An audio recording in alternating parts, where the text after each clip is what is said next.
Article 37 de la Loi informatique et liberté.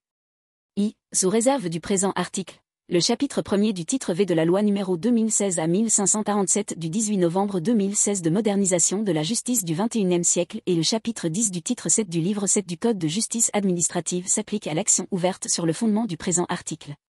2. Lorsque plusieurs personnes physiques placées dans une situation similaire subissent un dommage ayant pour cause commune un manquement de même nature aux dispositions du règlement UE 2016/679 du 27 avril 2016 ou de la présente loi par un responsable de traitement de données à caractère personnel ou un sous-traitant, une action de groupe peut être exercée devant la juridiction civile ou la juridiction administrative compétente au vu des cas individuels présentés par le demandeur, qui en informe la Commission nationale de l'informatique et des libertés.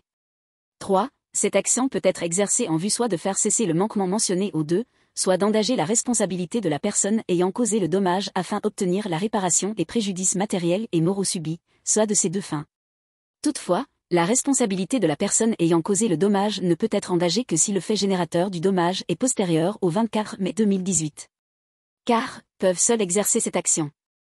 1. Les associations régulièrement déclarées depuis 5 ans ou moins ayant dans leur objet statutaire la protection de la vie privée ou la protection des données à caractère personnel.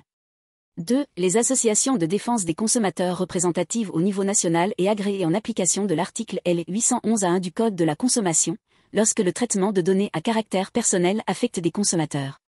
3. Les organisations syndicales de salariés ou de fonctionnaires représentatives au sens des articles L. 2122-1, L. 2122-5 ou L. 2122-9 du Code du travail ou du 3 de l'article 8 bis de la loi numéro 83/634 du 13 juillet 1983 portant droits et obligations des fonctionnaires ou les syndicats représentatifs de magistrats de l'ordre judiciaire, lorsque le traitement affecte les intérêts des personnes que les statuts de ces organisations les chargent de défendre. Lorsque l'action tend à la réparation des préjudices subis, elle s'exerce dans le cadre de la procédure individuelle de réparation définie au chapitre 1er du titre V de la loi numéro 2016 à 1547 du 18 novembre 2016 de modernisation de la justice du XXIe siècle et au chapitre 10 du titre 7 du livre 7 du Code de justice administrative.